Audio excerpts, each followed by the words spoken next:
So just a few days ago, we got a little tease from Asha Sharma saying that she's taken a pretty good look at The Elder Scrolls 6. And while I'm not going to talk about the 8 character asterisks, I basically want to talk about why Bethesda could have the greatest RPG. They have all the tools required to create the best game ever, but they probably will not.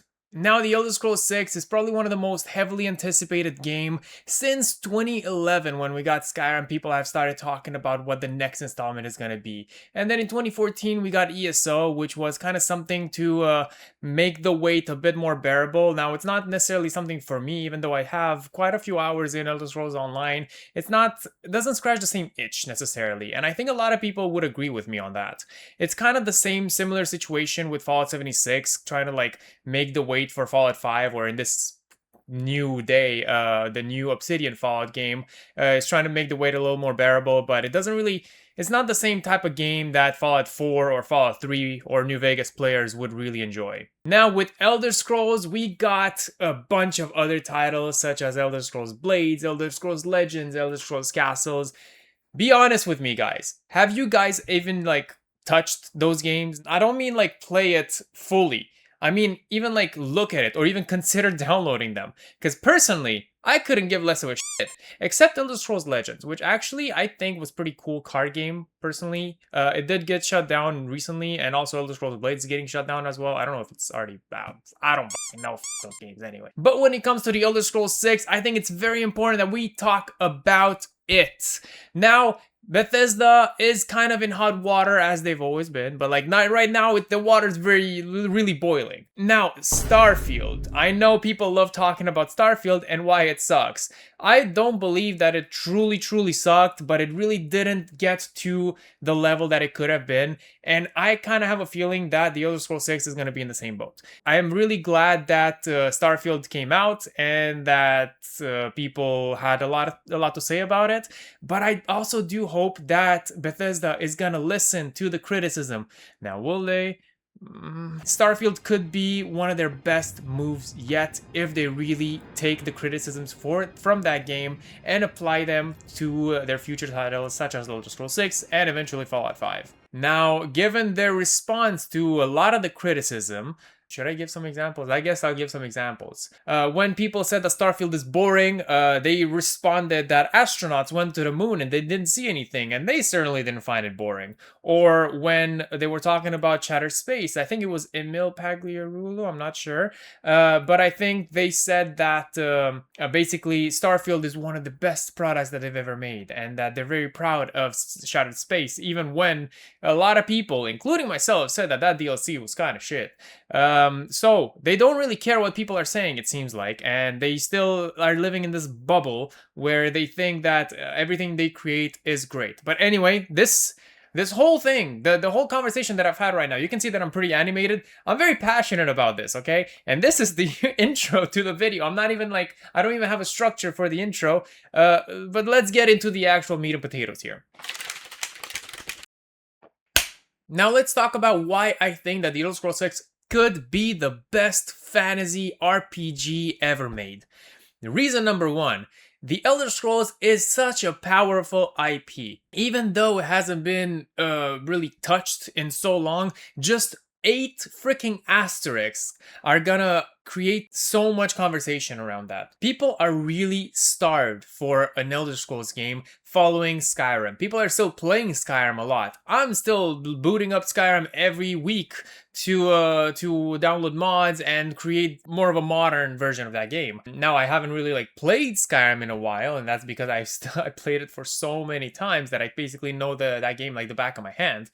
But when it comes to modding, that game is still very much alive, and people are obviously craving for more of the Elder Scrolls franchise. Essentially, Bethesda doesn't need to convince us to get Elder Scrolls 6. It's kind of like GTA 6. They haven't shown any gameplay of that game yet, and the pre-orders have gone through the roof. I'm sure the Elder Scrolls 6 will be in the same situation. We kind of know what the game's going to look like, similar to GTA 6. I mean, there have been a lot of leaks for that. Not that I'm advocating to take a look at those leaks, but I'm just saying that there were a lot of leaks for that game. The Elder Scrolls 6 is probably going to be like a first-person similar deal to Skyrim, knowing Bethesda, they're not going to like innovate too much. So we know what it's going to look like, but still, even that idea, that's enough for me to just buy the game day one. Even though I don't even know where it's going to be set, what the story's going to be, and all of that.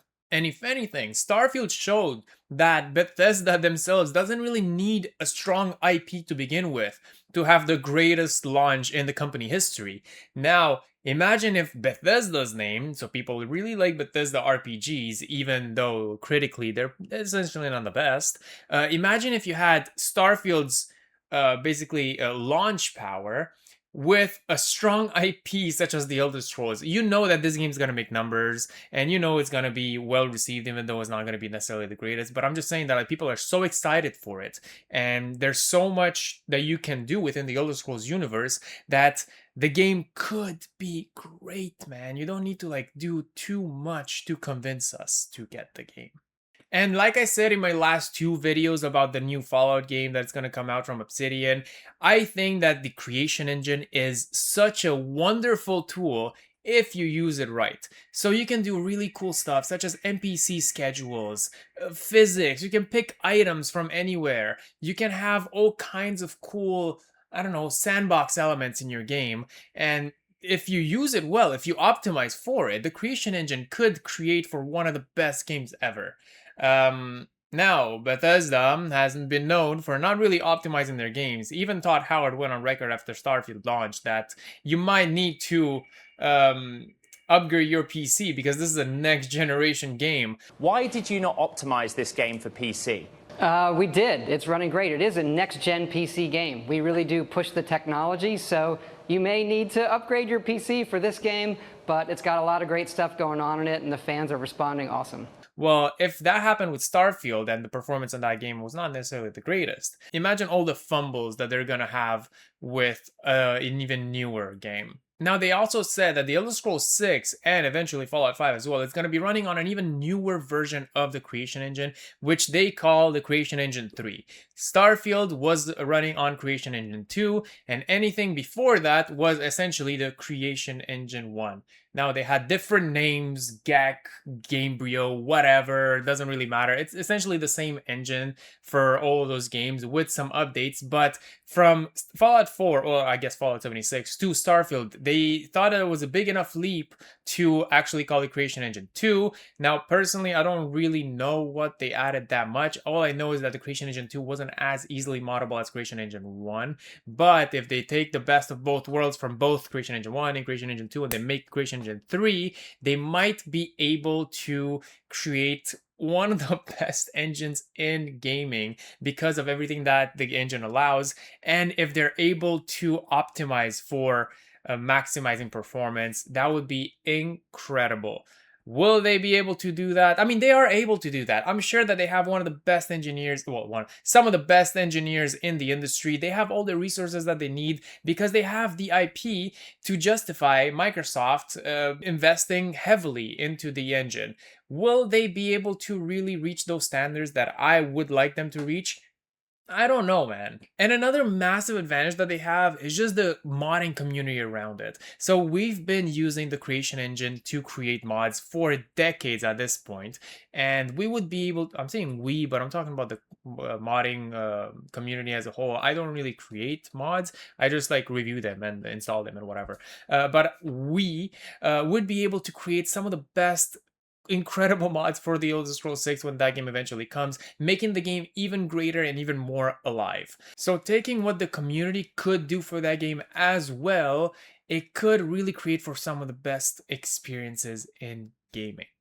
And as I said earlier, Bethesda could learn from Starfield. They know now, I guess, I hope they know that 1,000 planets sounds good on paper, but if you're gonna have some that scale when it comes to a game, it's not gonna be as I don't know, content packed, and it's gonna feel really empty at times. Sorry, my chair is destroyed. I need to buy a new one, man. Like it's making like weird noises every now and then. And going back to Starfield and away from my chair, they should know now that procedural generation, while good to begin with, to be used as a base, and then you put whatever handcrafted content on top of it, it could be really good, but they can't rely heavily on that as much as they did on Starfield.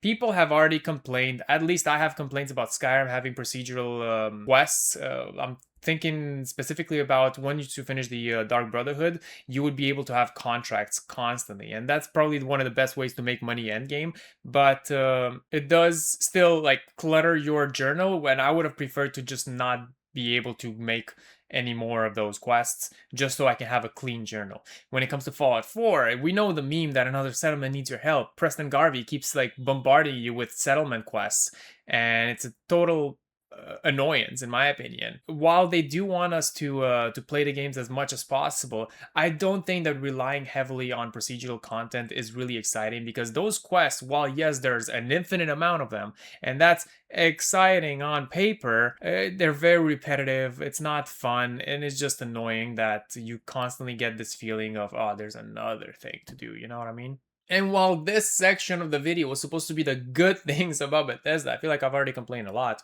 Now let's go into the section of why they won't make the greatest generational game ever. Bethesda has historically shown that they're willing to settle for good enough. So while they could push their limits, their creative team, the engine that they're using to its absolute best limits and create the best thing ever, they just say, okay, this is fine, it's good enough, just ship it as it is. We can see that especially with the DLC, I'm talking about Shattered Space, which was a $30 DLC unless you pre-order the game, in which case like you get it for free, which was in my case, so I didn't complain too much, even though I did pay extra for that special edition when that game came out. They thought that that was good enough to be shipped, where they could have done so much more with the Varun faction. That faction was the most mysterious and the most interesting of the whole Starfield game, and they just essentially made it another diplomatic nation that is just a little bit more quirky than the others. So that's it when it comes to the writing itself, but also when it comes to the quality and the quantity of content. That whole DLC, which was $30, took about 4 to 5 hours to finish, which is kind of like, okay, like what are we doing here? I understand that it still takes a long time to create a new planet, a new world, a new city and everything, and it's still very fun, and it was a very beautiful world to explore. But come on, man, like, are you really gonna charge $30 for a whole 4 hours of gameplay? Another thing that they actually rectified back a while ago is what's it called? The Trackers Alliance. So that's also kind of like a DLC thing. They have it within their creations menu, where originally you would have been able to essentially go into this faction, and then episodically you would be able to buy new quests, and it was supposed to be about $7 per quest, and then at the end of the quest you would get like a gun, which the gun didn't reload. There was a bug within the game where once you empty the mag, even though you had the bullets in your inventory, you wouldn't be able to reload that gun for some reason. And I don't even know if they fixed it yet, but that's another thing, whatever. But what they did with that is that the original plan was so you can buy episodes for that quest, and they essentially decided to just have the following episodes be free. So that's a good thing. They actually listened to that criticism, and they were able to fix it. I don't know if they fixed the freaking gun, but when it comes to the DLC, they can't really go back and add more content to Shattered Space, unfortunately. But when it came time to have another DLC, which is the Terran Armada, I think that DLC was about $10. Let me check. Yeah, it says here that it's $9.99 or included with the premium edition. So in my case, I guess I got it for free. But still, when it comes to that quest, it wasn't very long. Now, I haven't played it myself, but when it comes to the price to content ratio, it's a lot more justified than Shattered Space. And it is said that they're gonna have another big DLC coming at some point. I don't even know if this is going to be this year. I don't think so, because we haven't heard anything about it, but it's going to be something with Starborn or whatever. So they have a lot of potential there, and I guess that will tell us a lot more than people expect of what's going to come in the Elder Scrolls 6, because we will really be able to gauge the latest piece of content that they're going to give us as to how much quality there will be there. Does that sentence make sense? I feel like I've been like, the sentence structure is really weird, but whatever. Now, problem number 2, they seem to prioritize scale over depth. So when it comes to Starfield, they had over 1,000 planets in that game, but most of them were just empty deserts or empty moons or whatever, which makes sense if you're in a space game, I suppose. But if you wanted to make your game feel a bit more, I don't know, content heavy, you probably would make a lot of those planets inaccessible, or you would just not have in the game altogether. You would just have like one star system with a bunch of planets that are inhabitable, and then have like cities there. So you would concentrate a lot of the content to be in a smaller area than over a vast universe. Because when you do that, your game will be, what was the expression? Wide as an ocean, deep as a puddle. When it comes to a typical Elder Scrolls game, they might want to go towards the route of like, okay, we're gonna have the whole continent of Tamriel be explorable, but we're just gonna have like 3 cities for the whole game. They won't do that. Now, I really doubt they're gonna do that, but let's say they're gonna do something like, okay, well, this game is the biggest fantasy RPG that we've ever created, but there's been like an explosion, and now all the cities are gone except 3 of these cities that we're gonna have here. But anyway, that's just me yapping, I guess. What they could do, I guess, is that, let's say they take the entirety of Hammerfell as a province that you could explore, but they make it so much bigger, like disproportionately bigger than Skyrim or any other Elder Scrolls game, kind of like what they did in Elder Scrolls 2 Daggerfall, where you explore this not such large area, but they just like make it bigger, right? So they could do that. They could have the Alikir Desert be like so big where you just like take hours and hours to walk around and most of it is just like empty. Let's hope they don't do that. Or another thing where I guess they prioritize scale over depth is when they say we have like millions of dialogue lines in this game, but most of those are just like random yapping sessions. It doesn't really like necessarily mean that they're going to have a lot of choices to go with the game or a lot of interesting dialogue. They're just going to have a lot of dialogue options are going to be pretty much the same, just like said in a different way. So yeah, I guess in that case you would have a lot of dialogue options, but if I fall asleep while I'm in dialogue, kind of like what I do with Starfield and especially the DLC, that doesn't mean it's a good thing, man. Now, number 3 is that Bethesda takes a very long time to respond. Historically, they're known to be kind of like a quiet developer. You don't really hear much. Now, lately, they did announce that the Elder Scrolls 6 and Fallout 5 are in production. They're partnering up with Obsidian for another Fallout game.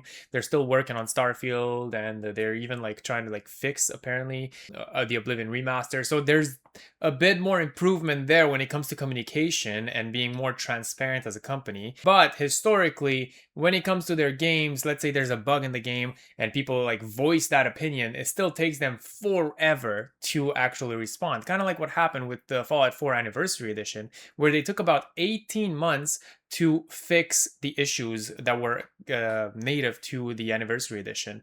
And the way they did that is basically they undid the Anniversary Edition update in the update that came afterwards. So it took them over a year to fix something that they broke when it wasn't broken before, and that's not good. I don't even know what conclusion to like voice out here to make the video about, but you can basically make your own conclusion based on that information. It's not good. They take forever to update.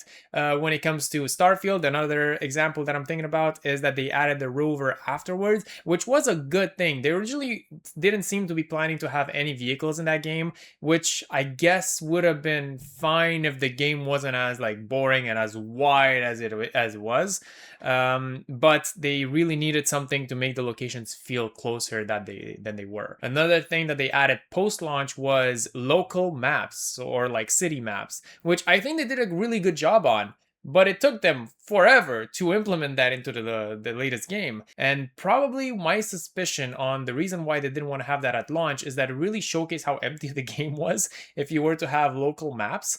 But I mean, hey, they were kind of forced to add that because so many people were requesting it. Now, I guess it's good that they're listening to the feedback, okay? So I give them that. That's great. But it shouldn't take you so long to implement something. So simple, so seemingly simple. I'm not saying that the local maps are a simple thing to do. I wouldn't be able to do them because I don't really know anything about game design, but that's something that definitely should have been added at launch.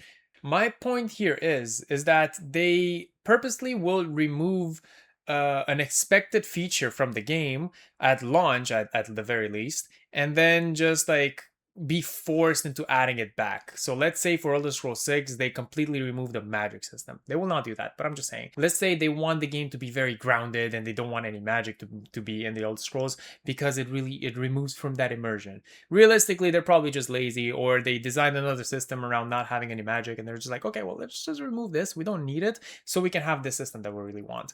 And people are going to complain about that. Obviously, they're going to want magic in the Elder Scrolls 6, and Bethesda will take 18 months to just add magic back when it was clearly there in previous games such as Skyrim and Oblivion. And my final point, I guess, would be their entire design philosophy and the fact that they don't really update the formula of a typical Bethesda game. So I'm thinking specifically about a very small example, but let's say that you have a fetch quest where a guy really wants a cup of coffee in Starfield. So you would go to New Atlantis, you would talk to this random NPC, and he really wants a coffee that's 15 settled systems away, 15 solar systems away, my bad.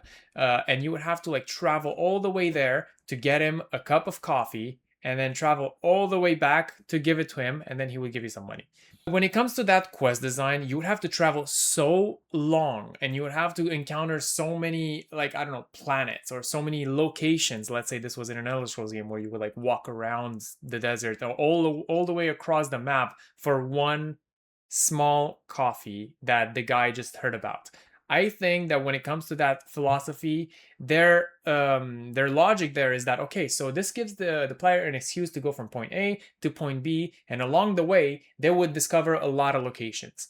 But when it comes to just the logic around that, it makes no sense that a guy would want something so small from somewhere so far away, and then you would get bombarded with like other quests like that where the whole map feels like not connected well. I think that their writing and the way they just create the world really needs to be updated. I don't necessarily want the greatest novel worthy story for the Elder Scrolls 6. I don't think it's going to be that great, and I don't really want it to be that great. A lot of people were complaining about the Starfield story. I think it was okay, I guess. I don't think it was like as terrible as a lot of other people were saying, because the whole game was about exploration. But when you say that your whole game is about exploration and you are forcing players, to go from hub to hub to hub, where of like a random square map on a random moon, that's not really true exploration. You need to give the players a good excuse to explore the world, and getting a cup of coffee from 3 settled systems away is not a really good excuse. You need to make your world believable and to encourage the player to explore on their own accord. Now, Bethesda typically has been pretty good at doing this.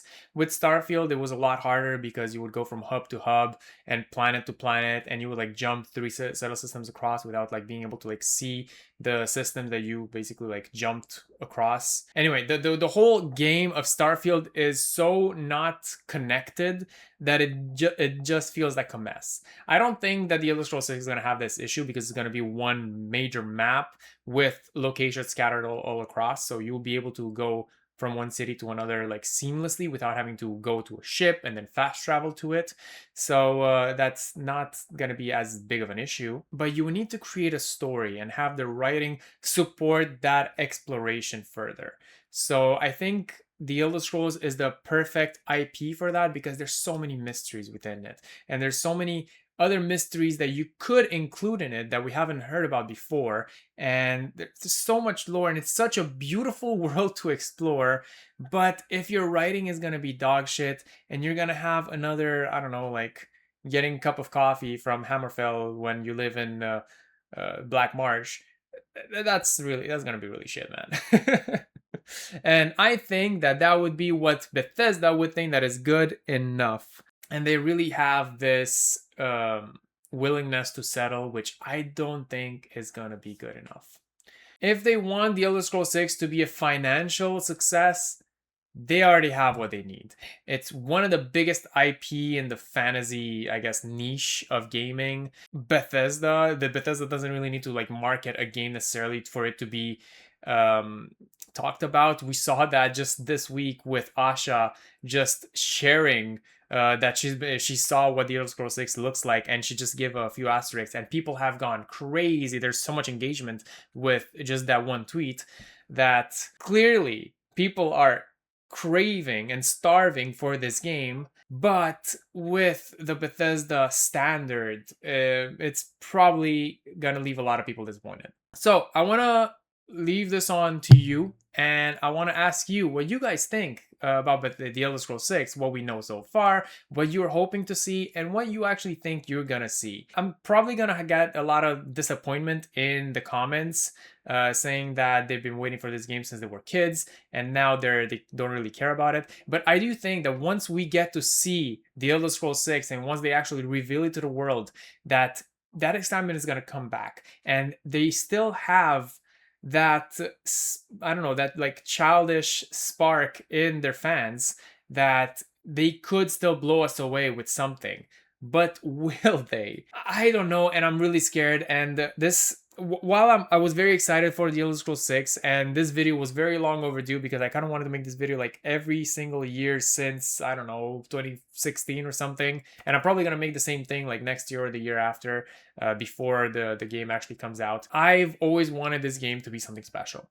And the fact that it's getting closer and closer, it doesn't feel like it, but we are getting closer and closer to the release. That anxiety of it being it possibly not being able to meet the expectations is getting larger and larger for me, and that's kind of scary. It's weird that I have anxiety for a game that I have no affiliation to other than, I guess, this YouTube channel and my other YouTube channel, but it's still something that I'm feeling something about. So let me know what you guys think.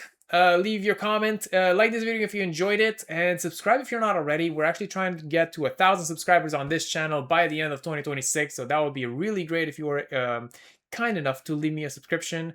And I guess, I don't know, if you like Fallout and Bethesda and the Elder Scrolls 6 content, you would feel right at home here. So we're underneath a sandbox. We play with sand here, whatever the hell that means. Now, click on this video if you want to talk about Fallout, and click on this video if you want to talk about Fallout. They're kind of like connected, these two videos here, but yeah, it's talking about the Obsidian-led Fallout game. It's gonna be cool. Yeah. Anyway, thank you very much for watching. Now leave me alone.